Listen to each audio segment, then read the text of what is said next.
our most hated song last week. No, this wasn't a hated one. No, we just liked this one. Yeah. It's actually, it's actually a good beat. It's really good. You know why? Because it's the Wu-Tang. No, this is the Fred Durst Method Man collaboration. Right. Premier made it. DJ Premier. Of Guru and Premier. That's right. Gangstar. See how I know my street shit? Yeah. That's why it's not a bad beat, We're talking about songs that really infuriate people. This one is nowhere near on my radar. No, not at all. I mistook it for some other shitty Fred Durst. No one is trying to rap. That's usually number one on my list of songs I hate. When some black man is trying to tell me his life story. Yes, if he's black, it just pisses you off? Or, white's even worse, because white means he can't even do it. I agree. Right, that's very true. I hate white rappers. I agree. Where are you going to be, babe? All right, guys, come peep me at Flappers Comedy Club in Burbank, California, March 22nd through 23rd. And then April 11th through 14th, Denver Improv, Denver, Colorado. And then April 17th through 20th, Crackers Comedy Club at the Downtown Club. Don't even bother with Broad Ripple, y'all, that week, because I ain't there. Tommy Buns. Snap. Don't even bother going? Don't bother go there. Don't go to Broad Ripple when you come to downtown in Indy and see me. All right. Well, come see me, Cincinnati, April 4 through 7 at Go Bananas. April 11 through 13 at the Comedy Mix in Vancouver. I will be April 18 through 21, San Jose Improv. And April 24 through 28, the Orlando Improv. The very next week, the first week in May, I'm doing the Underground Comedy Club in Toronto. That's supposed to be a lot of fun. That's a big Death Squad show. I hope all you Toronto listeners are getting tickets. They're all available at tomsegura.com. And of course, May 18th, it's the first Your Mom's House live stand-up show ever. What? Christina and I will be doing this together, which we never get to do. It is May 18th in Seattle at the High Line. You can go and get tickets. My site, tomsegura.com. You can get them. Are they up on yours? They're up on my site. They're up on Your Mom's House podcast.com. Okay, so there's tickets there. This is going to be a small, fun, intimate venue. It's going to be unlike anything we've ever gotten to do with you guys, so we're really looking forward to it. And it's mommies only. That's going to be the best part. Yeah, of course. It's real mommies only. Yeah. Do I look like, I don't know, like Jesus right now with the way the sun's laying down on me? Is it beautiful? You look really, you know what you look like? You know Pomeranians when they have sun in their eyes? Yeah, and they blink like that. They don't know they can just turn their heads. They don't know. Like a Pomeranian in the sun. They keep blinking and they're like... All right. What about you, it's sir? like David Koresh. That's what I look like? Well, you're in the light. You're kind of fuzzed out. You got your beard. So creepy. Follow me, you guys. I'm your leader. Oh, follow me on Twitter at Christina P. Okay. And at Tom Segura. And our guest is Joe Bartnick. Joe Bartnick. Yeah, follow me, Joe Bartnick. There it is. And what about your dates, Joe? I have an exciting date tomorrow night at the Trip Bar in Santa Monica, my monthly burlesque show. This will be up. But it won't. Well after that. Oh, with the Dollface Dames. Well, let me just plug the Dollface Dames because we do a great show once a month, and they're awesome. And you think burlesque, you think like French for ugly stripper. Whores. Yeah. But these girls are really hot, and it's L.A., so it's just like they just don't want to be whores. I hear you. They're just burlesquers. Yeah. Not, they're not giving $5 hand jobs, unfortunately. Next Wednesday, are we can you hear this on the 20th? It'll drop that day. Okay, well, run out to the San Jose Improv. Oh, it's I'm headlining the San Jose Improv the 20th of March, right? That's this month. Right. And then buy my CD, Salute. Everywhere you can buy stuff online, except bearcalendar.com. Okay. And cool. Thank you. Thanks for having me, guys. Well, that's it. See you Finally in later. the Mom's House. I love you guys. Not to be, you guys are some of my favorite people. And my wife's favorite comic is Tom Segura. Oh, my goodness. Yes. She loves him on Pandora. She has so many thumbs up your ass on Pandora. It's amazing. I don't know, she's probably in your tonsils by now. He told me that he's not even in her top 25. What? Well, I don't know. Probably not. Because she's so sick of my stuff all the time around the house. Of course. Because you're like, is this fucking Inglewood? She's like, all right. She's like, hopefully not. I thought you were a little more successful than that. Well, Joseph, I have to tell you, we're very excited that this episode of Your Mom's House is brought to everyone by Stamps.com. Odds are you're most productive when you're working from your desk, so leaving just to go to the post office can slow you down. That's why you need Stamps.com. With Stamps.com, you can buy and print official U.S. postage right from your own computer and printer. Stamps.com will send you a digital scale, automatically calculating the exact postage you need for any letter or package, any class of mail. You'll never waste valuable time going to the post office again. So you do everything right from your desk with Stamps.com. Print the postage you need, put it on your letter or package, then just hand it to your mail carrier, and you're done. We use Stamps.com all the time. Whenever you guys order anything, you shop from us, you'll get a package, and you'll notice that right on the front of that package is the address and everything printed in the postage from Stamps.com. It has made our life way easier. So here's the special offer. Right now, use our promo code MOM, that's MOM. It's a no-risk trial, $110 bonus offer, includes the digital scale, and up to $55 in free postage. So don't wait. Go to Stamps.com before you do anything else. Click on the microphone at the top of the homepage and type in MOM. That's Stamps.com. Enter MOM. Now. Are we ready? Are you ready to start the show? We haven't even started yet. This is our pre-show. For a free scale? Yeah. Here we go. We're sponsored by a drug measuring company. That's pretty cool. Hi there. This is Stephen Brody Stevens, and I wear my jeans as high and as tight as possible. You don't tell me what to do. I'll yank them up. You got it. Levi's, purchased from Urban Outfitters. This is big time! Who is Randy? Don't bring anyone mother into this. Your mom in the fucking stand! Welcome to your mom's house with Tom Segura. And Christina Pajitsky. welcome to your mom's house.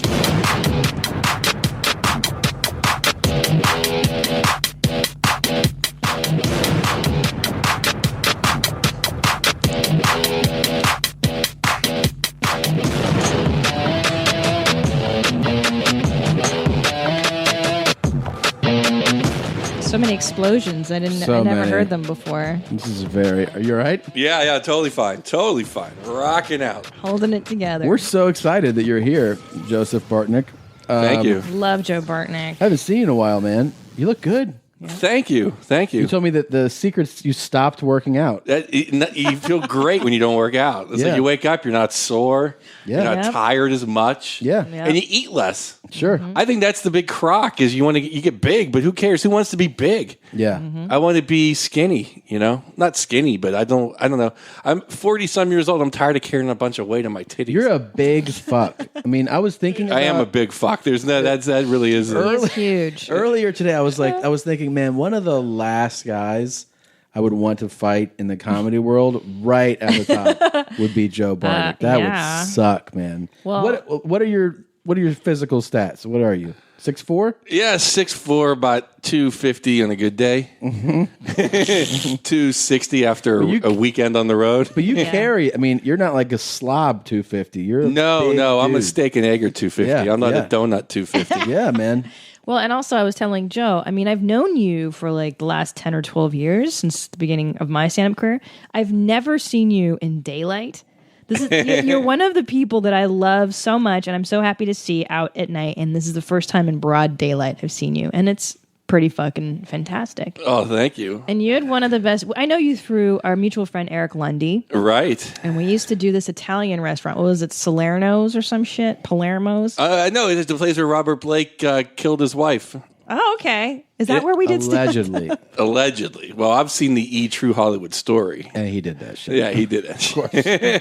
But he had the best excuse. Like, no, I didn't. Well, I forget it. I shouldn't even start a story I can't finish on a podcast. Something like, no, I was getting my gun for some other reason out of my car. Right. Yeah. It was like that pathetic. Did you see him on Piers Morgan earlier this year? No, I did not. It was so insane. Did you see that? No. He wore a sleeveless leather vest. Oh, I did with no shirt underneath and like a cowboy hat. And he was like, I'm here to rock and roll, brother. Like just incoherent babbling. It was the craziest fucking thing ever. He was in the Little Rascals. Yes, because I remember seeing that now. Totally, yeah. He was like, they had pictures of him as a little rascal. Yeah, he's really crazy. Well, Joe, one of my favorite jokes of yours that I thought you were super funny. This is an old one of yours. I'm probably doing it. It's probably my opener. I fucking love it. Well, you talk about, obviously, your Crown Royal bag and that being versatile. But then there's this one bit where he's like, do you ever want $100? What is it to be like 1,000? Go to Mexico. Isn't that how you say it? Oh, yeah. Well, yeah, pretty much. You ever look in your pocket and pull out a $10 bill and wish it was 100? Go to Mexico. Because it is. I love that. My new Mexican joke is, it's just like the 99-cent store, except there's less Mexicans. You're a real joke guy. Like you can write jokes about anything. That's my favorite thing about comics is when you can write a joke about anything. You can write roast jokes. You can write like street mean bar. Like I like seeing comics that can go into a bar and do a stand up there, not just in an ideal setting. No, that's most of my sets aren't in ideal settings. But that's why your jokes are so like you're such a sharp writer. All your jokes are so good, man.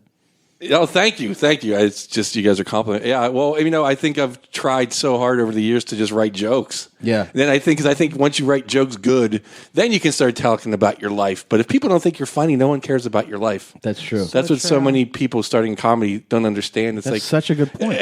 like if you're not funny, who the hell cares about your life? Right. Then famous people, when you're famous, then they talk about themselves for hours. Yeah. But until then, you have to tell jokes. Yeah. So now as I'm transitioning, like now I tell jokes about my life as opposed to just jokes about whatever happens. Yeah. But, that's true. And then you guys know more than anybody, talking to two comics. Of course. No, I know, but I mean, it is interesting to hear. Like, do you write down your most of your jokes? Are you like a pen to paper guy? No, I mean I have a holy grail notebook. What I if I think of something and it's funny, I'll pretty much remember it, even though I've done so many drugs, and I'll just try to do it like the next time on stage, or think about it and then like put it on my little. I think especially LA comics, I think we have two sets. We have our road set that pays the bills. Yeah. Then we have every joke that we wish worked. That we do in LA. Isn't that the truth? What's sad is whenever you look 6 months later, you're like, I'm still trying all these same six shitty jokes, and it's always in the same places. Yeah. But try in that rotation and try to build it up to the main rotation. And then I have like a book that has all the regular jokes. Yeah. Has all the regular jokes in it. But no, I pretty much just, if something is so funny, I'll try it on stage anywhere that second. If I think if you've been doing it long enough, that's a joke. Yeah. And then other stuff you got to work around. But I personally think you can tell when I try to write a joke and no one ever laughs at those jokes. Isn't that the truth? The ones you sit down and you're like, this is going to be the fucking most smartest, amazing. And you write it down, you craft it, and it's a fucking turd. Right. And the stuff that you say that's full of emotion and hate and the real deep shit of you is what people really like and laugh at. Exactly. And the other way of that is the fool's gold. If you go on stage, even if you're recording it and you riff like 10 minutes of gold, that'll never work again. Never. That totally happened to me last night. Like I had a great set last week at another show, and I had on tape all the new stuff. I'm like, oh, this is just gold. Some of it has to be gold. None of it. It was just in that moment. It is in that moment. Yeah. Or like sometimes you deviate from like the way you were saying something and it hits so hard and you're like, what did I say right then where it like clicked more? Right. Then I'll go back and watch it and like, I'll try to like imitate like the little nuance of that moment, and then at the next show people are like, nah man, that's just not working, whatever you're trying right now. Yeah, I mean it's hard to work on chunks in LA. It's easy to get new jokes, but it's hard to work on the chunks. Yeah, like my chunks just get tighter or change. That's true. I like to write in LA. I'll start something good here and then take it out on the road and then really hone it in like Kansas City, Toledo, Ohio, Peoria. And then it's a real fucking joke. Right. By then, if it works in those towns. Oh, absolutely. I mean, I actually feel my material is basically based for those east of Los Feliz and west of the Brooklyn Bridge. I feel like all those people get me. Like they're not like, oh no, it's because all my jokes are kind of not easy, but they're not like they're not thinkers. Because I'm out with with like thousands of drunks yelling at I'm not trying to impress anybody. I'm trying to get them to laugh. But that's why. And I'm me. And some people are just like they're above. Like I'm laughing at a 40-some-year-old fucking Italian guy that doesn't You know what I mean? Like I'm just me. I love you know. that. Thank you. That's the best. Now, before it gets away from us, because it always does. You have a new album, so let's mention okay, good work. your new album good before work, we Segura, good work. Yeah, because what happens is we want to talk about the album, we do the whole podcast, and then you're like, oh, what about the album? And we're like, oh shit, we should probably play that. All podcasts never last long enough. You're always in the mood. It's like, you can do this for 8 hours. What is the new album? It's called Salute, which is the Italian Absolutely, cheers. cheers. Yeah, so and it's songs to drink by or jokes to drink by. It's just me. Awesome. You know me. Yeah, it's just me. You. Yeah. Where'd you record it? The San Francisco Punchline. You dirty bird. Is it available? iTunes, CDbaby, all the usual spots. Amazon. You put it out on CDbaby? Yes, I did. Good work. That's what I did. Yeah, I loved it. And then All Things Comedy. I'm the All Things Comedy as first record release. Hey, congratulations, so cool. Bartnick. Yeah. Good for you. Thank you. Yeah, it's good. So Wonderful. those are the best people. Yeah, Al and Bill and Jim Cornette. We're exactly. This is all things. I've been supposed to be for years. I just can't get a podcast together. Oh man, your podcast would be awesome. You guys make it seem so great. I mean, it's like you guys are boom. It's like done. It's fun. I just let Tom do more work on a computer. Like I couldn't. I know. It's like you don't have to do this. I do a lot of unnecessary shit. No, but even just like recording something and putting on an email without having your wife or Eric Lundy come and help you. Yeah. Oh, right. Our mutual friend, was that on the air that we plugged? Yes, Eric. He was my guy. I mean, one time I called him almost in tears because I couldn't get my fantasy draft to work. And my wife was out of town and it was before noon. And I'm like, Lundy, you got to help me. I know you're asleep, but I don't want to draft A-Rod. Like, come on, help me. And he does. He's like the best friend on the planet. He's so sweet. He's the coolest guy in the world, and he knows all that stuff. And we had him on. We had a special episode podcast to find him love. Yeah, we did. I interviewed him in Kansas City about his love life, and we put him on the show. And we're still waiting to find Mrs. Lundy. Yeah. We have a lot of dude listeners. Yeah, a lot of dudes. So hopefully, one of you girls. Lundy, you ladies would love Lundy. Yeah, he's awesome. You would love Lundy. Sweet guy. Yeah. Curly cock, bacon flavored. And what else do we want to say about Joe? That you might know Joe. He works with Lisa Lampanelli from time to time. That's kind of I opened about half of her shows. That's crazy. What the fuck is it like to open for Lisa? What are those shows like? Oh, it spoiled me for every other comic experience whatsoever. It's the greatest thing ever. Yeah. First of all, she treats you like a king. So I'm staying at like the Four Seasons in every city, amazing? Steaming in eucalyptus, eating like filet. Instead of eating like a Burger King, I'm having like a filet mignon for lunch. Going, we used to have a limo driver, so to get limo to the show, and then boom, then you're performing in front of like 1,000 to 5,000 people who love you, and then the only thing in my rider, this is the truth. The only thing in my rider is a bottle of Crown Royal. Of course. Really? Yeah. So backstage, the Queen has like a sizzler. Yeah. And I just have a bottle of Crown, usually a couple Cokes and a couple waters. And that's just for you. Yeah, that's me. What's a sizzler? Like a buffet. Oh. She just has like tons of everything. I just ask for just give me a bottle of Crown. I'm easy. So good. I can't even I feel bad asking for a bottle of water. Well, the best are the clubs that like you're back there and then like second show, like the manager come back, everything good, you all right? And you're like, it would be good to get like a water or something. And they're like, they don't have water back here for you? And you're like, no. And then they're like, server been back here? I'm like, no, not yet. And they're like, I'll send somebody back. And you're like, it's the second show. Don't even worry about it. I'll go get it. And he's like, you know where the kitchen is, right? You're like, yeah, I know where it is. Thanks, man. Or when they give you an attitude. Like the waitress, like, what do you want? Yeah. I think they're all here to see me. How about charge? You ever been charged for food or a drink? So weird. Yeah, I think. Definitely way back in the day, when I'm opening in like Albuquerque. Really? And they're like, oh, you can only have one beer. You had two. How about headlining this year? No, I don't think I. No, I'm just trying to think. No, charge. No, I have. Those no. Cool. I mean, that's to me. That's the best thing about the Comedy Magic is the steak and fries, dude. Of course, it's worth the 3-hour drive from Pasadena. It's amazing. It's amazing. Salmon. The salmon's also good. I love the salmon. They're desserts to die for. Everything there is, and they pay better than any spot in LA. Do they? Absolutely. And they thank you. They thank you, yeah. Like in a weird, and you're like, "Are you fucking with me?" Thank you. They're like, "Thank you very much for doing the show tonight." And you're like, it's weird when they appreciate you. Yeah, yeah. Like every now and then at the Comedy Store, Tommy will be like, "Good to see you, Christina. Thanks for coming." And I'm like, "Are you talking to me? Like, is this for me?" He never said that to me. Never treated well. Well, maybe you should. Maybe I should hang out more. I don't know. Probably not. No, it's not my vibe. It's a dark vibe.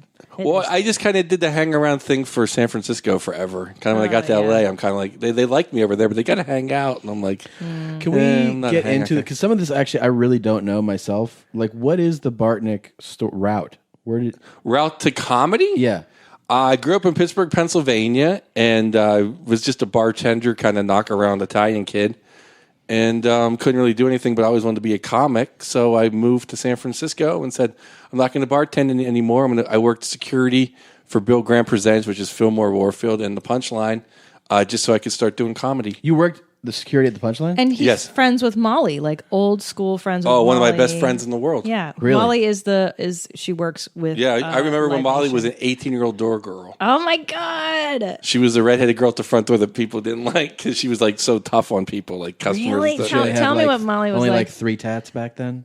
Yeah, she didn't have too many tats. Not like the whole ensemble she got now. Was she tough, really? I could totally see her. She was like, she's Molly, she wasn't like tough, not tough, but just kind of like, fair and knows her shit. Yeah, she does. So when you try to scam her, like people at the door, no, I have 5 tickets. Like, no, you have 4. Yeah, I like her. that kind of stuff, But I worked with like an inch from her for years, and then she moved up and became, the princess of everything. Yeah, Yeah. She's awesome. yeah, she's Molly's the best. great. No, I mean for years she'd be called me on my birthday every year.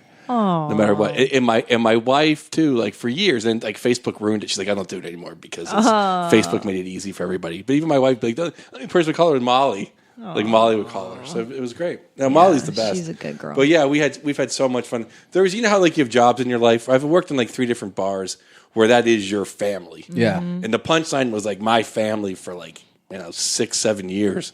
We used to drink all night and play wiffle ball in the courtyard in the front, like in the mornings and stuff. Well, That's San awesome. Francisco seems like a really good city to start comedy because Absolutely. it's supportive. They seem more supportive than in LA, where people are like fighting for auditions or whatnot. Yeah, well, it's an art in San. Here, it's just like you're in the business. Right, it's a business. You get lost up there with like, everyone's my friend. Well, it doesn't really matter. You have to. You can't play the back of the room, but it's almost too easy. I kind of like the little bit of the coldness in LA because it's like, I get tired of hugging everybody. Yeah. I don't really like you. Like, I hugged you, I love you. Right, we're buddies. But it's like, just like, it's literally like, it's like San Francisco comedy is like you're leaving a wedding. Right. Like every night, like I hug everybody. It's like, enough, And then everyone's like, oh, everyone's good. No, everyone's not good. Not everybody's good. So. I do like that about LA because I grew up here, and so the comedy scene was like a natural extension of just growing up here. So when people are like, everybody's so mean and shitty, I'm like, well, I guess everybody's mean and shitty in LA. Like, this feels good to me because I don't want to be everybody's friend. Sometimes you just want to go do your shit and leave. You don't want to hang out for 20 hours. We're the first out all the time. All the time, yeah. Like, people are always like, you're not hanging out? I'm like, nah, man, I'm going home. Go home. Like, I want to be home right now. Yeah. I regret that I agreed to do this fucking show. That's how I feel about 95% of it. God damn it. I can't believe I have to go do this fucking show right now. That's the way I feel like. I just talked about this last night with my buddy Kevin Shea. Yeah, I love Kevin Shea. Yeah, we were just like... You mean like Kevin Shea. Oh. Yeah. We were just talking about that. I'm like, God, I just hate doing shows for free anymore, it's the worst, anywhere. isn't it? And I end up doing them. It's just like You do them for so long until you finally get a paycheck. You're like, I'm not doing this for free. The worst is just going to the show. That's what sucks. For me, is that like I'm doing whatever, Melrose or Ice House. And I'm like, God damn it. It's fucking 6 o'clock, right? I gotta get in the car, drive, and I'm not gonna be home till 11:30 to do my 10-minute spot. I'm gonna give 6 hours for this 10 minutes. I know. But then when you get there, it's always fun. but it's the thinking about like all until you get there. it's just like, this is the worst idea ever. But I dread stand-up all the time, even on the road when I'm getting paid. Yeah. I fucking hate it until the minute I'm up there, and then I'm like, oh, this is the best. I love being a comic. And then you fly home Monday morning done tired. with the show, and then you're like, will you guys take me back to the fucking hotel? Please. Jesus. I know. I love get out of here. I love everything about traveling except for the 20 minutes when someone's like, everybody take your shoes off. Everybody, like the idiot savant, that guy. Yeah. Then someone like, oh, you mean me? Yeah, you. Yeah, you too. Yeah. It's like, I despise that 20 minutes. Like, I really do. It's like, to me, the terrorists won. Yeah. They really did. Like, come on now. I agree. But to me, it's welfare. It's like the government making welfare people go to the airport and stand around to pick up a paycheck. Oh, it's like, it's the worst. Because the unemployment would be 20% if those people didn't do nothing. Yeah. they're fucking so dumb. And that's a charade, you know. Oh, completely. I mean, to the people that don't know that is all done as an illusion. Like nothing is really more secure because of that. I mean, certainly not with the scanners. That thing is a joke. You need bullshit, yeah. And these guys, this it's supposed to be a serious thing, right? This is literally the last line of defense before you fly. Right. And every airport that I go to, there's usually jokes. There's usually loud, playful banter between somebody working this line and somebody over in line 7. Oh, yeah. Sherry! And you're like, and they're like, you see Tina yet? Right. She's like, nah, she came. I saw her at Mickey D's earlier, but she ain't come by now. And I'm like, what is going on right now? This is security. Yeah, no, security. It's only in the towns like in L.A., San Francisco, New York. Those people like couldn't care less, and you get right through. It's when you're like in Cincinnati, where they treat it like you're in like Hartford. Yeah, it's the little towns where like, oh my God, it takes you 4 hours to get through 6 people. It's because they're strip searching some lady in a wheelchair. Or like they'll be like, what's this? It's like, it's dry shampoo. I'm too lazy to wash my hair. It's a powder. Is this a liquid? It's a liquid. You have to throw out. Like, no, dude, I'm not going to hijack the plane. Or they empty they emptied my bag in like Toledo or something when I tried to fly. I was like, what are you doing? They're like, you can't have this. I'm like, I fly with this shit every week. Every week. And they're like, well, you can't fly with this, man. I'm like, okay. But that's, because they have nothing fucking better to do. No. Right. But the other guy that is annoying as shit is the guy who has that speech on a loop. You know what I'm talking about? That's right? what I'm saying about every 20 minutes. It's like, everybody, take your shoes off. Hey, there's a rhythm. He says like, they take the shoes off, empty bag, take out the computers, put them in the side, right? Empty your liquor, empty your pockets. Everybody, I said, empty your bags, take off your shoes, empty your liquor. He just goes on and on and on. It's the same loop. I don't even take my computer on the road with me anymore. I'd rather be unproductive. That's a really good thing. Than to deal with that. Just like, it's not even worth it. I was telling Christina right before the show, like, and now in an airport, like, I piss all over myself all the time because I got to hold everything in my hand when I'm trying to take a piss now. Of course, because you can't say, hey, can you watch my bag? Because somebody will think you're trying to blow up LAX. I leave shit all the time. All the time at gates to take a shit. Absolutely. I'm like, I'm not dragging this shit in there. Well, where are they going to steal it to? Yeah, I'll throw, if I have a jacket, I'll throw my jacket. I'm like, I'll look around, I'm like, I'm coming back in 15 minutes. I'm going to go really take a nice, comfortable shit right now. Yeah. Well, but the thing is that even if someone takes your shit, where are they going to take it? They're likely in there because they're a ticketed passenger. So what? They're going to take your carry-on to fucking... Their flight to Memphis, Christina? Right. It makes no sense. I try not to eat all day because I can't use any bathrooms. Really? Well, because of that whole thing with the airport. And then I can't fit in airplanes. Oh, you can't shit on an airplane? Look at this. Oh my gosh. I have to piss. Like, it has to be up to my neck if I'm going to piss on an airplane. So you don't drink on the plane either? No, I usually even turn down like the drink. Yeah. Really? I can't fit in. I'm already claustrophobic. I'm like, I can't shut the door because I can't.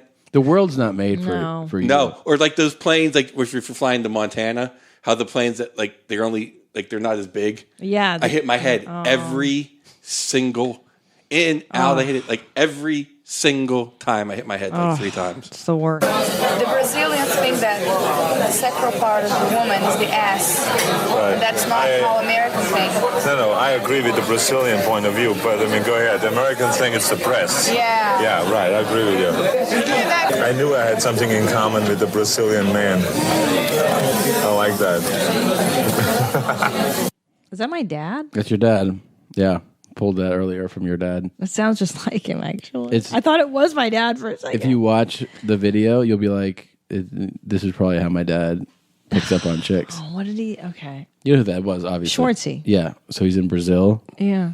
And he's just like, have you seen this video before? No, what's Arnold up to? This is an older video where he's just perving out on Brazilian chicks. And like that when he's at this club and it's like they're trying to like do some type of promotional thing, I guess, for like travel. And they have him. This is like in his Mr. Olympia days, and he's just like, I love the ass of the Brazilian woman. And then he tries to learn. He pulls this like, he tells this woman how Portuguese is so sexy, and he's like, why don't we teach each other some words? Oh, Jesus. I like the Portuguese language because it's so romantic. It reminds me of the Italian language. Can you teach me a little bit about it? Some nice words like love and so. Amor. I teach you some English. Okay? It's a carrot. It's biting. Biting. Good. It's biting. Good. Then the next one is, put it in again.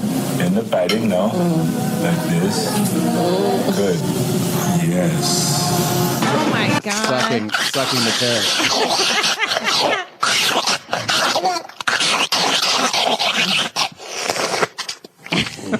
Man, that's pretty good, huh? Mouth-watering good. That's what that one's called. That was called. a carrot. He had her bite it first, and then he started to shove it in and out of her mouth. And that's like a video that someone else took of him? Yeah. Wow, what a fucking... Can you believe this guy? Can you really imagine how much pussy he's really crushed? He got caught with the kid, but how much pussy? She didn't even care though. She's like, I believe in strong men, great men have tons of pussy. They split up though, right? They split up. No, supposedly. I thought they were getting back to... I don't know. But no, because she even said, like, that's what great men do. Look at all my Kennedy brothers and uncles. And Really? Wow. She said that? Yeah, she's like, great men cheat on their wives or whatever, have other affairs. They're powerful men. Very true. Well, she's used to that kind of shit. And she is used to that in the Kennedys. They didn't give a fuck. Those Kennedys were real pieces of shit. Yeah. Real shit bags. All you need to do is do this. So now he's teaching her how to gag on a carrot. Exactly. Here's how you choke on a carrot. Do you like gagging when you give blowjobs? Yeah, I do. Yeah. I'm a quick gagger. Like, oh, that's too much. I gag really easily. I gag at the side of a dick. I'm like, that was kind of quick. I almost spit everywhere, you asshole. But don't you this feel show's like... sponsored by Diet. To get the webcam, you can get Diet Coke sponsoring it. Absolutely. Diet idea. Coke, we would love to have them sponsor, but because if you drink regular Coke, you could probably get diabetes. Right? That's why I drink Diet Coke. I like Mexican Coke. That's my favorite. I go the get sweetest. I go get cases of it. I love it at Costco. Mexico? That's the best. Yeah, no, just Costco. You should drive to Mexico every week to get drive to Mexico. No, never drive. Fly to Mexico. Never or walk to Mexico. Never ever drive to Mexico. A big Mexican traveler? Do you go there a lot? I've been there a few times. I love it. Don't drive there, you said. Oh, absolutely. Do not drive there. Why not? When I lived in Arizona, I knew probably 9 people that drove there. 9 of the most horrific, like A&E true TV stories. Like, look what happened on our trip to Mexico. Yeah, like just that bad? Yeah. Really? What happened? Kidnappings and stuff? Banditos? Yeah, kidnappings, all rapes, all stealing everything everything you own. Well, look, if you must drive, if you're looking for some action, yeah, some borrow adventure. somebody's really nice car. Yeah, that's a way to not get fucked with in Mexico. Take American place. Really, really nice and I mean, car. this was like 20 years ago, so this was like before it got. This was when it was still nice. Yeah. Wait, now we got totally sidetracked. After San Francisco, did you just move down here from there? That was your. Yes. So Pittsburgh, San Francisco. Yeah, a couple of stops and along the way, other different places. Phoenix for a second, Miami for a second, and then San Francisco. Miami. Love Miami. I lived in South Beach before it was cool, before Madonna went down and fucked all the bus boys and made it hip. It was called the Art Deco section. It was a Coke haven. Love it. You've done your fair share of partying. Yes, I have. That I have done. How did you meet Lisa? Did you meet partying, or did you meet just in the club? No, actually, Jeff Wills, who's now like king of the world, literally, he's like in charge of whatever. What did Clear Channel become?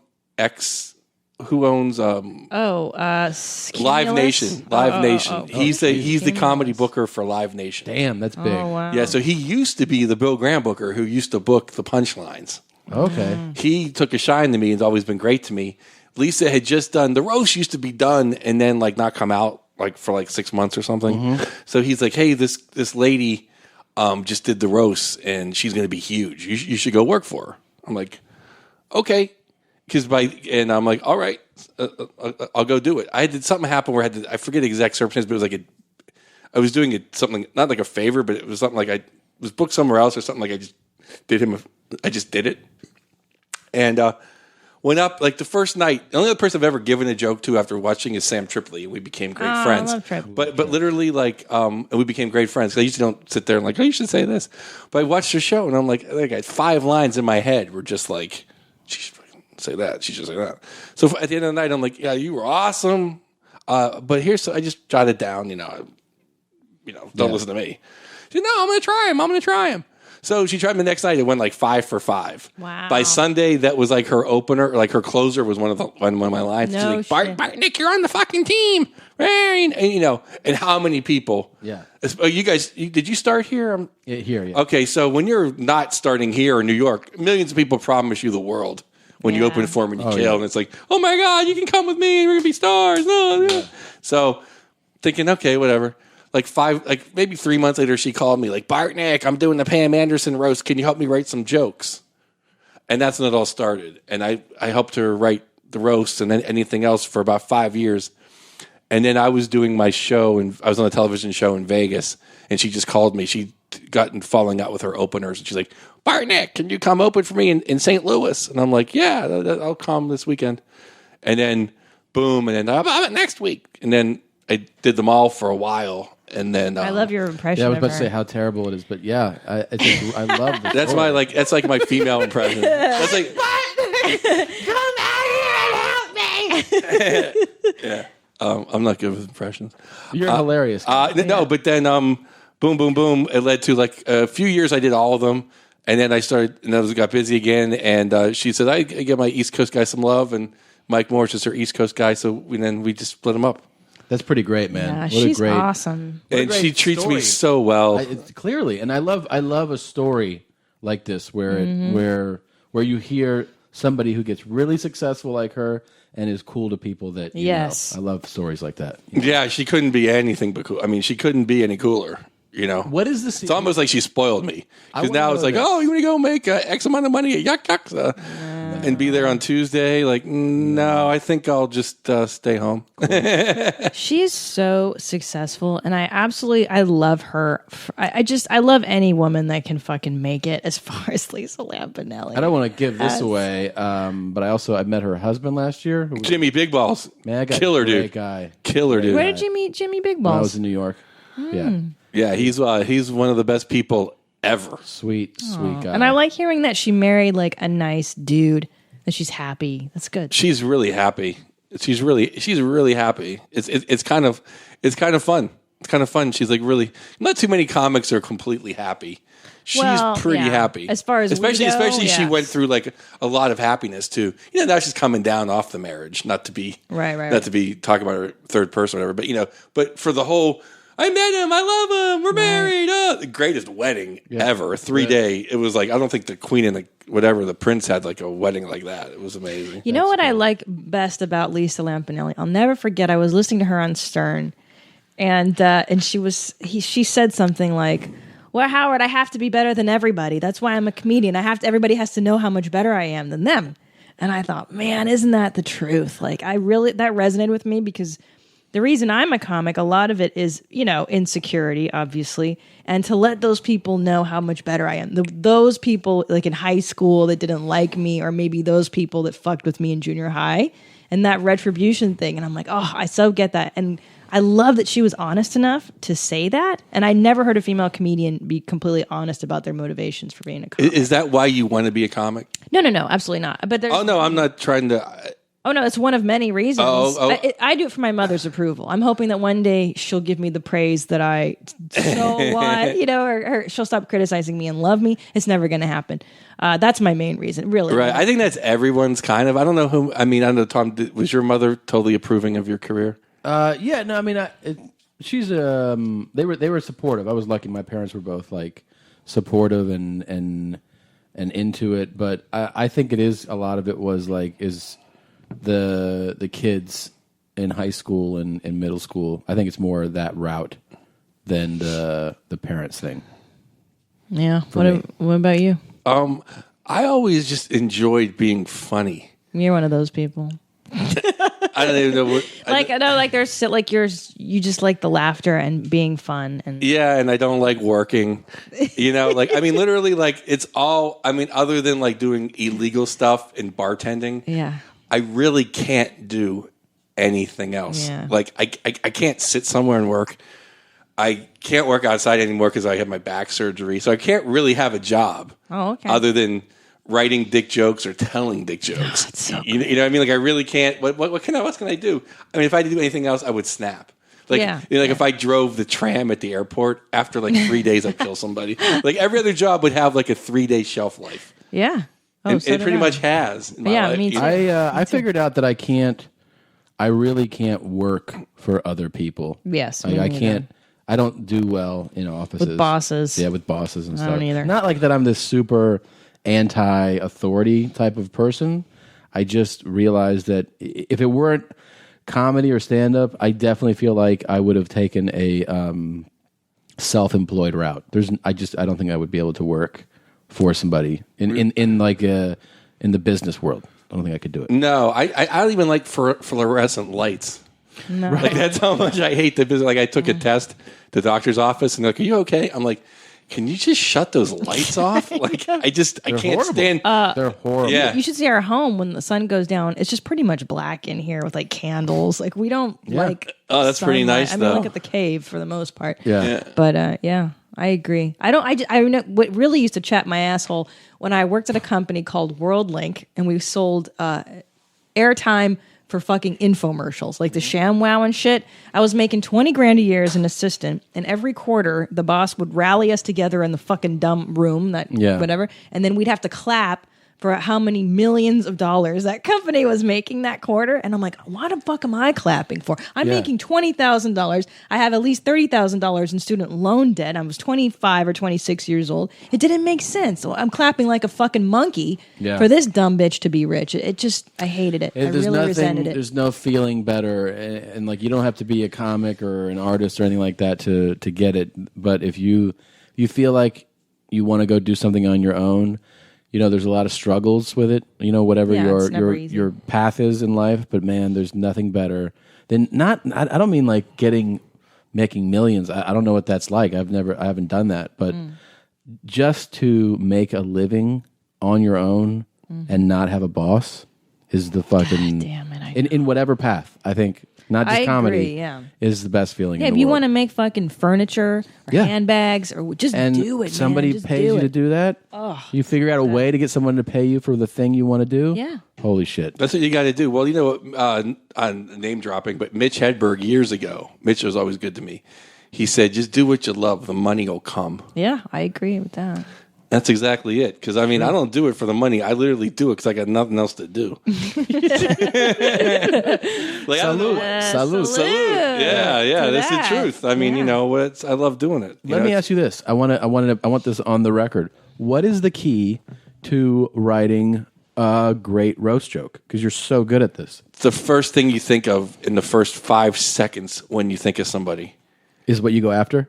It's whatever the most recognizable thing that it is about someone. The first thing you think of, that's the best joke. Then about 10 minutes later, it'll be the second best joke. And then maybe like within the next 3 weeks of working hard, you'll get the third best joke. But usually it's the one that comes right to you.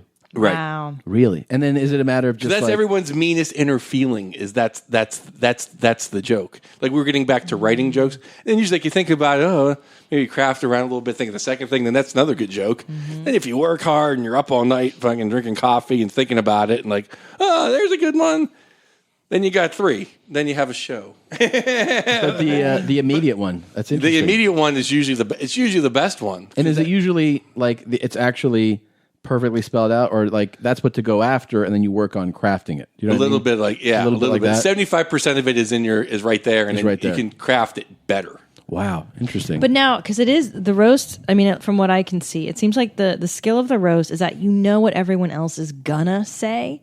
And by the time Lisa would close out those roasts eventually, yeah? Like, so here let's say we're doing Donald Trump. Everyone's doing the toupee jokes. There's a million toupee jokes, and she has to close it. So how do you write the closers? Yeah, because these jokes are going to be said, right? Well, that's why we had to come up, and it's not just me. She's other guys. Mike Morris helps her. Don Jameson helps her, and the Queen comes up with her greatness.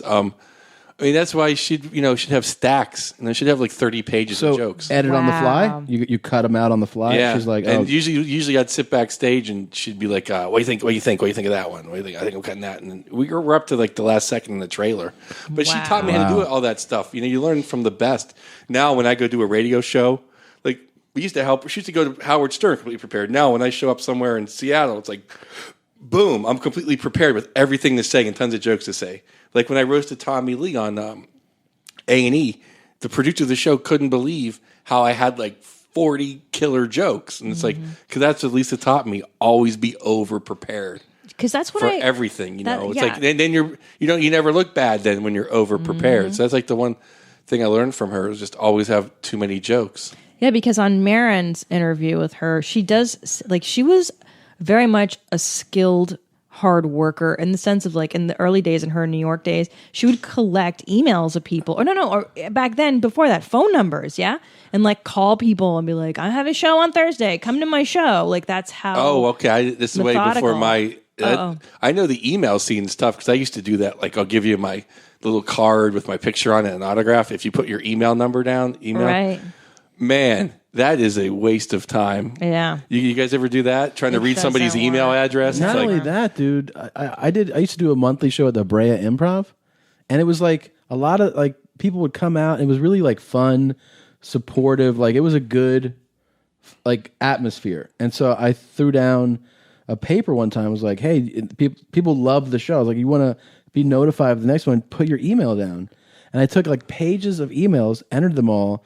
And I had like at least half were just bad email addresses. Oh. Yeah. But it's not like I was like, you must stop and fill this out.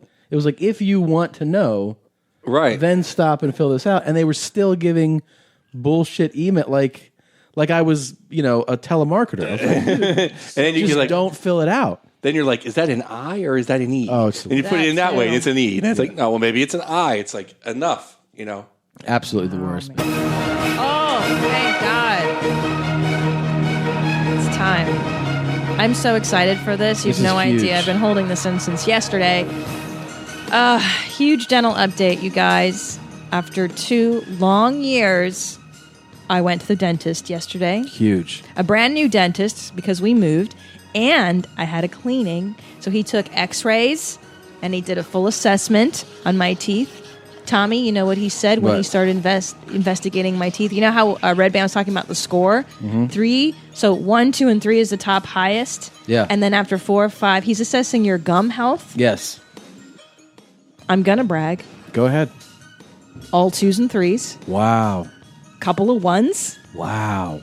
I only had 2 4s, and that's because the crowns that I had put in were not fitted properly and caused inflammation of my gums, to no fault of my own. So your toothies are in good shape. But first of all, this is the most important thing. He starts looking at my teeth, and you know what he says? You floss, don't you?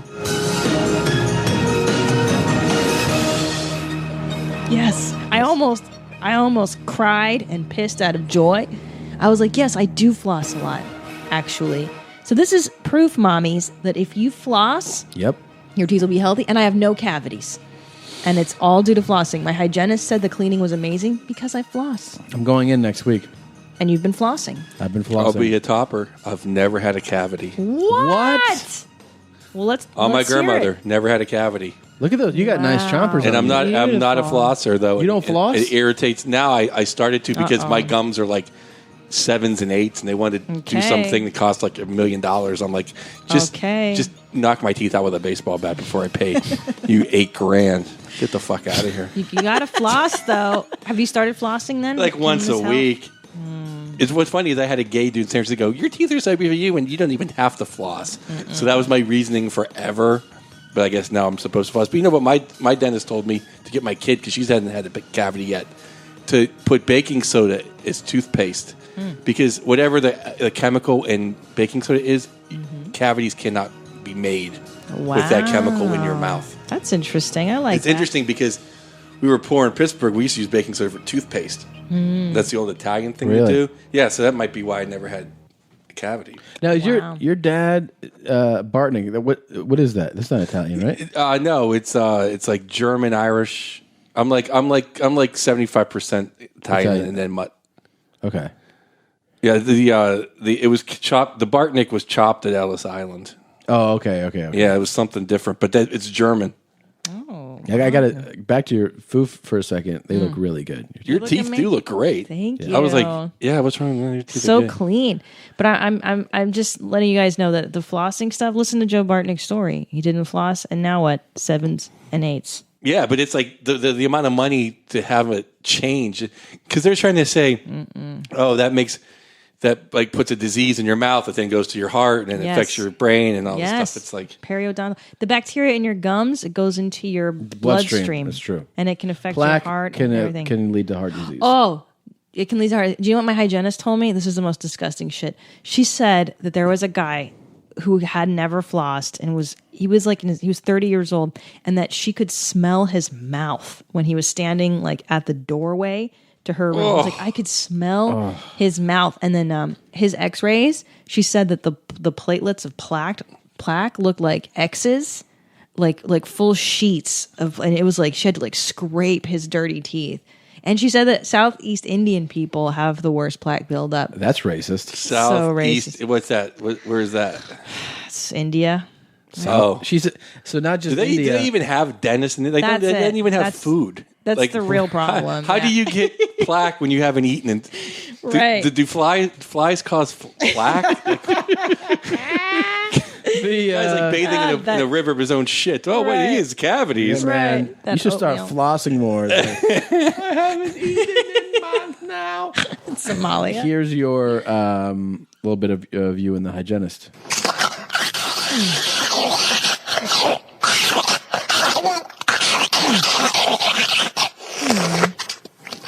Right? That sounds just like it. That was it yesterday. I would like to talk about this, though, since this is the mommy show and the mommy jeans. Yes. Tom, these are daddy shoes. Those are such dad shoes. Yeah. And the story of my dad shoes are, I went to go buy basketball shoes, and I was like, you know what? I'm never really playing basketball again. And I don't like bending over to put on my shoes. No, huge. These are the shoes. I've worn these things out now. I love these They're the shoes. best. They're the best, but they're complete dad shoes. That's when, but that's like the what that voyage is all about, right? The trip is when you start to go like, fuck it, that is better. Yes. Whatever the more comfortable thing is. Oh, completely. You just do that. Yeah. Not like, well, somebody might look at that and say, you're like, fuck that. That feels good. Oh, yeah. Well, I've never cared what people think about it. I mean, my biggest thing now is making sure I don't wear like a AC/DC or like a pro pot t-shirt to my kid's school. Oh, right. Like when I pick her up, I gotta look like I don't need to wear like the 10th annual Humboldt like Bud Fest How old is your t-shirt. How many kids do you have? Two? One. How old? She's 8, gonna be 9. So now 8 or 9, like she knows what dad does, right? Oh like, yeah, I take her. I've taken her to some shows. I take her every year. She goes because the Grove in Anaheim has really nice backstage. So, and she loves Lampanelli. So we go and that's pretty cool, backstage right? and That's awesome. sees that. Yeah, That's a great example for a little girl, I have to say. Oh, and she loves the stage. She's a stage whore. Like, she just had her ballerina show. Oh. Just beaming, just like... like, her first one, when she was like 4, she wasn't first. Like, you know how they take their turns? Yeah. She threw a fit that she wasn't first. And my wife had to go and, like, throw water on her face and calm her down. Then then the lady's like, okay, boo. And we call her the boo. She goes, the boo, it's your turn now. Like, you can go out. Yeah. Even Christmas shows, there'll be like 500 kids on stage singing Christmas carols. She's always in the middle, just like beaming. Like, I'm going to be a star. That's cool. She probably sees Daddy sitting around all day. Like, I think I want his job. Yeah, right? Dad's got a good gig. Yeah, I think Dad has it pretty good. He never seems stressed out, Dad. No, wait. We were talking earlier when I was saying how I'd hate to fucking fight you. When was the last time you were in a fight? Oh. Dead air. It's all right. A fight. I haven't been in a fight in.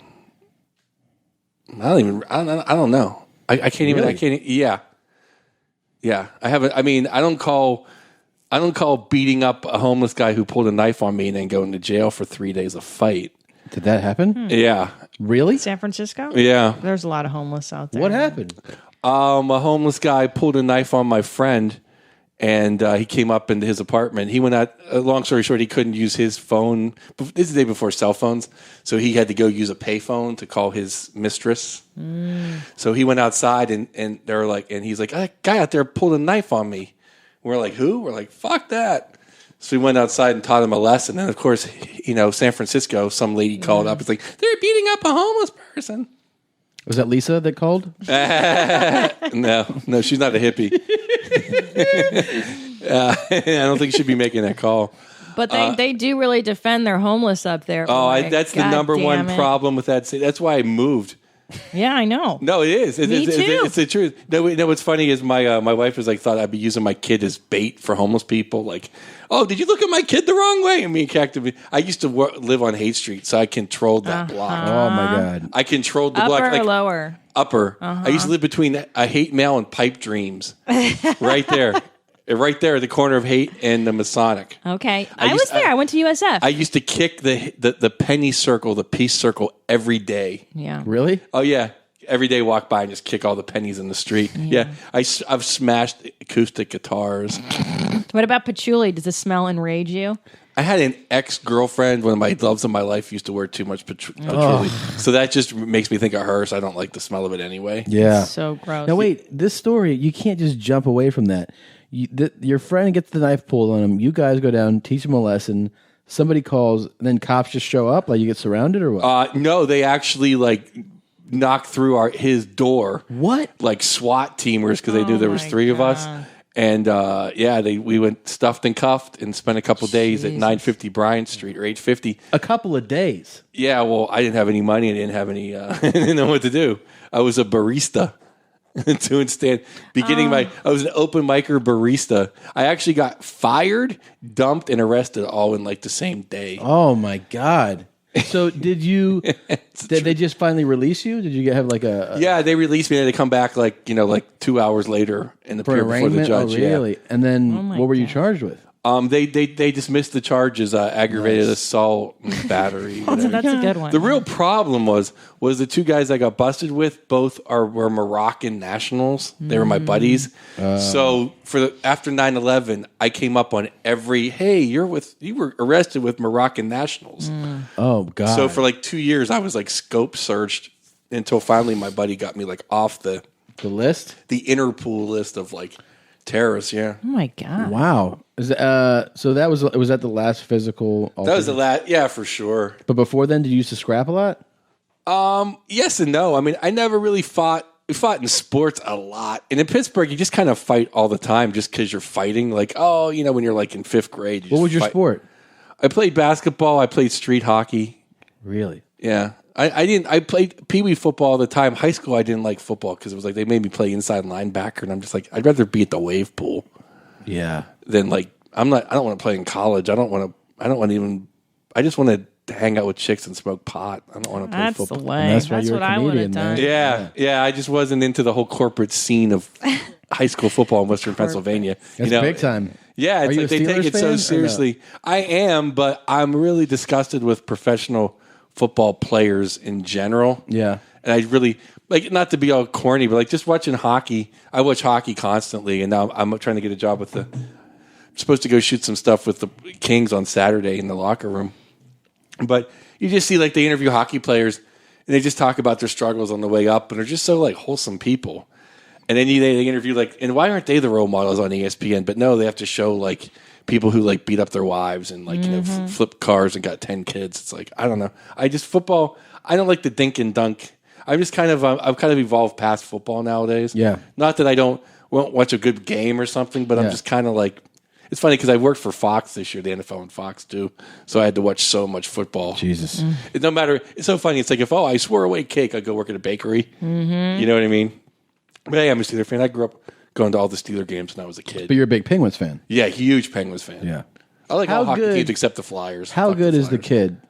Like when you... Oh, he's the best. I'm not just saying that. He even like Wayne Gretzky just yesterday said he's the best. Really? Yeah. And the best we've ever had? Or just... No, I mean he's up there. He's in the conversation. He's in the top 10 of all time Really? right now. Right now. Mount Rushmore is pretty much Gordie Howe, Bobby Orr, Lemieux, and Gretzky. I mean that's but I mean, pretty hard to get into that. But Sid could be in that like he could get there. Yeah, if he young stayed enough, at his right? if he stays at his pace and wins a couple more cups, he will be on that list. For sure. Yeah, and if anything, he'll pass up Lemieux. If anything, because Lemieux is kind of still like a legend. He's a legend because he was hurt and had cancer and came back and had the back problems and just kind of like he didn't have the numbers that all the other guys have. Right. So if he puts up the numbers and then wins a couple cups, you cannot deny him. He's just like the best. He's like a human being born that's just like worked so hard and has perfected every skill. Yeah. Whereas people like Lemieux, the modern day Evgeny Malkin, another Penguin, or in kind of our generation younger, is like Sir Fedorov. Remember Fedorov? Sure. They just have that witch gene. Yeah. That's like Lemieux and like Yager. They're just witches. They do stuff that normal people can't even think of doing. So Sid is more as like a fucking gym rat and like a hard worker. Like yeah. I mean, he does the amazing things, but he does the amazing things like just as the best human could do. Okay. Not just like that. How did he put the puck between his legs 4 times and then Lemieux would just make people cry. Yeah. You know what I mean? That kind of skill. Yeah. Of course. I'm trying to think of another. I'm trying to think of a basketball player that would be like that. You know, kind of almost like those, and like Jordan never did. Like I put it this way, like Crosby would be like Jordan, whereas Malkin and other guys would be like the guys on the And One tapes. I got you. You know what I mean? Like, how the hell do you do that? You know, oh, the professor. So I have no idea what he's talking about. It's like you guys are talking in Chinese. Well, I feel like is this baseball? No, it's hockey. All those guys. I mean, NBA guys are they're natural, amazing athletes, but like LeBron is like a freak. You know, that's a freak show. Right. Yeah. You're 6'8", 275, and you jump through the ceiling. Like it doesn't make any sense. You know? No, he's ridiculous. Yeah. That's almost why I don't like basketball as much because now it just seems like the athletes are just so good. Yeah, you know, poor Christina. I can't. That's one thing. My wife likes hockey because she was born in Maine. Oh, so she used to date hockey players. So she loves hockey, which makes my life so much easier. That's pretty cool. Because I watch it all. I have the package. Like I watch it all day. Chick won't even fucking. No, I like tennis. Well, that's like fun to play. You don't watch tennis, do you? Yeah, no, you my don't. dad and I used to. Bougie. It's bougie. Right, tennis is a funny sport. I know. Those chicks are so hot. I actually enjoy tennis more with just listening to them. The black moan. chicks or the white ones? They're all hot. They have Serena and Venus. Oh my God, Serena's that ass built, dude. is an as I would love to put my face in. All right, I'm right here. She has. Oh, really? But the Ruskies, they pump out. These I know. That's just they're just Ruskies amazing. I just want to drop load after load. You know who I love? Those Dominican baseball players. Those are my favorite. Big Papi. I love the Big Papi's my favorite. I would let him drop loads in me. I would let him fill me up and seal me shut with his Dominican Little cap loads. or spin the cap like yeah. the fuel feel cap. like it's weird. I feel like you're saying this like to try to get a rise out of me. No, I love it doesn't feel Dominicans. authentic. Haitians, But Puerto Ricans the are thing my is, favorite. It doesn't feel Oh, I love it. Haitian. All The those Haitians, Haitian players. It doesn't feel like that authentic. Got a stiff dick Oh, and went after her. I feel like mine is genuine. I want to fill up these tennis players. I want to. why to don't you have think an- my love of Dominican men is real? I don't I understand. don't feel I like it's dated real. a Dominican guy once. What do you think No, of you that? did not. I did. You did not. When I was on Road Rules. Oh my God! I did. Oscar. No, that was Puerto Rican. There was a different. There was a Dominican guy. There's a different one. I remember that chick from Pittsburgh you were on Rovers. Remember we were at Susie. the bar? Yeah. Yeah, I remember. And she got divorced like a week later. You Right? wanna I'm know like, there's something? no way that girl's going to be married in 2 weeks. She's married again. Again, but Just not had a to that kid. guy. Just had a kid. No, not to that guy, no. But I'm like, she has a kid now, so she's off. So she's done. Yeah. Yeah. Kids. That's why you have such a happy life. You don't have any kids. Not yet. You're lucky you got a dog. That's all I wanted We was didn't a announce dog. the dog. We haven't announced that Oh, one I'm yet. sorry. No, it's fine. Okay. Breaking No, news. no, We it is. forgot. It is breaking news. We did get a dog. We got a doggy jeans this week, and it's been like the most amazing thing, but so stressful. Like we haven't slept in 4 days because you heard him. He's just hacking with that. Yeah, he sounds like my grandfather. Yeah. He sounds like shit. This poor little guy. Poor little guy. It's like he's going to go whack Mustang Sally. I feel Goes so. Soprano. He's a little Brussels Griffon, and he's just so tiny, and I love him so much. He's so cute. Theo Huxtable. Little Theo Huxtable. Yep. We called him Dr. Huxtable at first. Yeah. But it was too hard to say. Too much of a mouthful. Yeah, Theo's cuter. Mm-hmm. The son of Dr. Huxtable. He's a cute puppy. He's cute. He's not eating bacon right now, though. I know. How do we get? I don't know if he's related to Theo? you guys. He's not eating bacon. I I think the mailman came one day. We gotta know. get him to eat something, man. I don't know how to. I mean, I have to force feed him. I think I'm going to try to squirt that gravy juice in his mouth with the squirter. I just had that idea. Okay. Just to get him to Let's lick do it. some Let's fucking do it. nutrition. Let's do it now. Yeah. We Okay. gotta Let's do go it. feed our dog. Okay. Joe Bartnick, thank you for coming and thank you, doing the buddy. show. Thank you guys. This was Awesome. great. You're Such the fun best. times hanging out, man. I hope that was all right. I don't even know. Oh, so great. Telling my TSA stories are riveting. No, it's fun. That's what the show is, just Yeah. hanging out. The album is Salute. Yes. Salute. So it's a picture of my hand holding a big thing of Crown Royal. Do you have a site? that we can- JoeBartnick.com. and it's there. You can have links there to the CD. Yes, but iTunes and CDbaby and all that. Okay, so Joe Bartnick, Salute. It's on CDbaby. It's on iTunes, and I'm sure there's also a link at All Things Comedy, right? Because they put it out. They put it out on the website's like they said the new website's coming. As far as Okay. that goes. So every time I try to direct people to a site, apparently that site's Joe's not like, ready. I don't know. no, JoeBartnick.com. There's a link. Okay. According to And then webmaster Eric Lundy iTunes. and iTunes and Salute. Yeah. It's Okay. called Salute by Joe Bartnick. Check that out On iTunes. He's hilarious. You will definitely You're enjoy gonna love it. him. Yeah. Joe Bartnick is, as you can tell, down to earth, fucking like the fun guy you want to hang out with, and you're gonna love his shit. Yeah. Trust Thank us. you guys. What an incredible plug. You're Yeah. welcome. Thank you for doing the show, Thank man. you for coming, It buddy. was fun having you in our lives again. Yeah, no, this is great. I'm going to come down to your all white beach. Anytime. Anytime. Oh, I have a service dog vest on my dog. We'll have we'll have a puppy party. Oh, that'd be awesome. I love that. We love you guys. Don't forget, go to yourmomshousepodcast.com. Check out the store. Please shop through our Amazon banner, and we'll see you again in a week. Bye, Take care. mommies. This album is dedicated to all the teachers that told me I never amount to nothing. To all the people that lived above the buildings that I was hustling from that called the police on me when I was just trying to make some money to feed my daughter. And to all my peoples in the struggle, you know what I'm saying? It's all good, baby, baby. It was all a dream. I used to read Word Up magazine. Salt and Pepper and Heavy D up in the limousine. Hanging pictures on my wall. Every Saturday, rap attack Mr. Magic Marley Marl. I let my tape rock till my tape pop. Smoking weed and bamboo, sipping on private stock. Way back when I had the red and black lumberjack with the hat to match. Remember rapping Duke? The hard, you never thought that hip-hop would take it this far.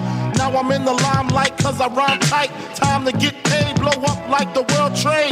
Born sinner, the opposite of a winner. Remember when I used to eat sardines for dinner? Peace to Ron G, Brucey B, Kid Capri. Funk Master Flex, Love Bug, Star Ski.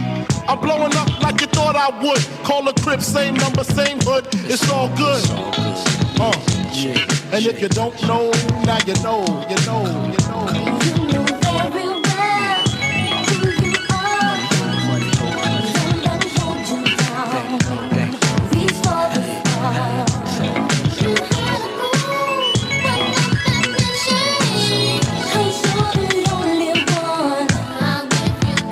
I made the change from a common thief to up close and personal with Robin Leach. And I'm far from cheap, I smoke skunk with my peeps all day. Spread love, it's the Brooklyn way. The Moet and Alizé keep me pissy. Girls used to diss me, now they write letters cause they miss me. I never thought it could happen, this rapping stuff. I was too used to packing gats and stuff. Now honeys play me close like butter play toast. From the Mississippi down to the East Coast. Condos in Queens, in dough for weeks. Sold out seats to hear Biggie Small speak. Living life without fear. Putting 5 carats in my baby girl ear. Lunches, brunches, interviews by the fool. Considered a fool cause I dropped out of high school. Stereotypes of a black male misunderstood. And it's still all good, And if you don't know, now you know, you know, you know. You know very well who you are. Somebody hold you down. Reach for the stars.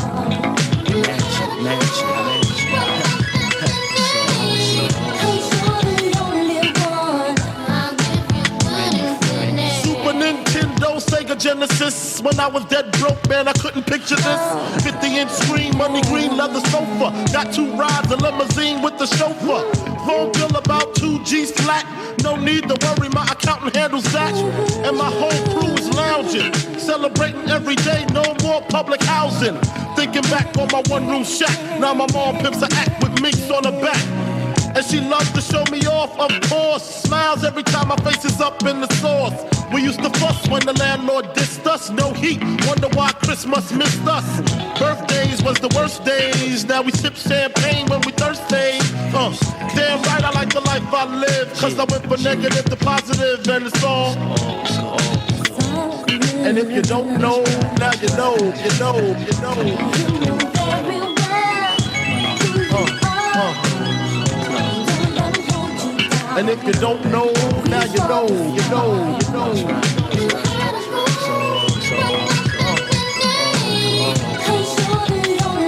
And if you don't know, now you know, you know, you know. Let the beat down in the house.